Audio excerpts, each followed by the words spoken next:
Venezuela దేశ అధ్యక్షుడు Nicholas మదరో ఆయన భార్య సిలియా ఫారెస్లను అమెరికా అరెస్టు చేయడాన్ని ఖండిస్తూ సిపిఐ జాతీయ పార్టీ పిలుపు మేరకు పాతబస్తీ గౌలిపుర డివిజన్లోని చత్రినాక చౌరస్తా వద్ద హైదరాబాద్ జిల్లా సిపిఐ పార్టీ కార్యవర్గ సభ్యులు జి చంద్రమోహన్ గౌడ్ ఆధ్వర్యంలో అమెరికా సామ్రాజ్యవాద నశించాలంటూ పెద్ద ఎత్తున నినాదాలు చేస్తూ అమెరికా అధ్యక్షుడు డొనాల్డ్ ట్రంప్ దిష్టిబొమ్మను దహనం చేశారు. ఈ సందర్భంగా చంద్రమోహన్ గౌడ్ మాట్లాడుతూ అమెరికా సామ్రాజ్యవాద అరెస్టును ప్రతి ఒక్కరూ ఖండిస్తూ వెనిజులా దేశానికి మద్దతు ఇవ్వాలని కోరారు. అమెరికా దేశం ఇలాంటి చర్యలకు పాల్పడడం ప్రపంచ అశాంతికి దారితీస్తుందన్నారు. ఈ కార్యక్రమంలో డివిజన్ కార్యవర్గ సభ్యులు జి ప్రభాకర్, తిరుపతి డివిజన్ నాయకులు సంతోష్, శ్రీశైలం, ఆటో యూనియన్ నాయకులు నాగరాజు, ఎస్ అనిల్, సాయి మహేందర్, శేఖర్ తదితరులు పాల్గొన్నారు.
ముందుగా 12 టీవీ ఛానల్కు భారత కమ్యూనిస్టు పార్టీ తరపున ధన్యవాదములు, కృతజ్ఞతలు తెలియజేస్తూ, నిన్నగాక మొన్న అమెరికా అధ్యక్షుడు ట్రంప్ పక్క దేశమైనటువంటి జెనీవాల దేశం పైన సైనిక దాడులను చేసి తన దేశ అధ్యక్షుడిని, భార్యను దొంగల ముఠాలాగా పట్టుకెళ్ళి తన దేశానికి తరలించడం, ఇది దొంగల మూట అని పోల్చడంలో తప్పులేదు.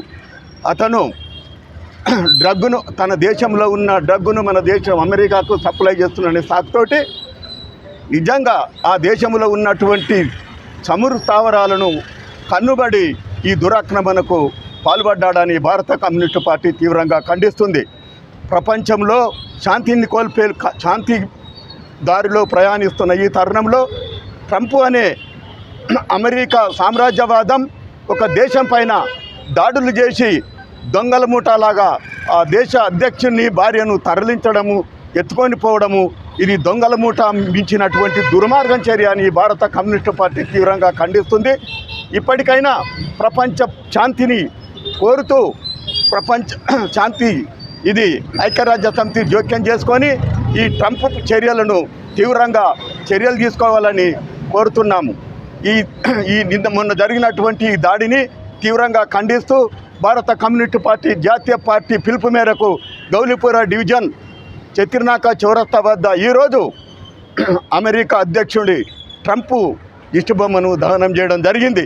కాబట్టి ఇకనైనా ప్రపంచ శాంతిని కోరుతున్నటువంటి దేశాలల్లో ఈడు అమెరికా ఇతర దేశాలపైన రాజుల్లాగా తన సైన్యాన్ని ఉపయోగించి, అమెరికా సామ్రాజ్యవాదాన్ని ఉపయోగించి ఈ విధంగా ప్రపంచ శాంతికి ఘాతుకం కలిగించడం తీవ్రమైనటువంటి పరిణామమని, ఈ దుశ్చర్యలను ప్రపంచంలో అన్ని దేశాలు ప్రజాస్వామ్యబద్ధంగా ఉన్న దేశాలన్నీ వామపక్షాలని ఏకమయ్యి ఈ ట్రంప్ చర్యలను తీవ్రంగా ఖండిస్తూ అతనికి తీవ్రమైనటువంటి శిక్ష చేయడానికి ప్రపంచ శాంతి కామికులు, అదేవిధంగా ప్రపంచ ఈ ఐక్యరాజ్య సమితి జోక్యం చేసుకొని ఈ చర్యలపైన కఠినంగా శిక్షించాలని భారత కమ్యూనిస్టు పార్టీ మరొకసారి కోరుతుంది.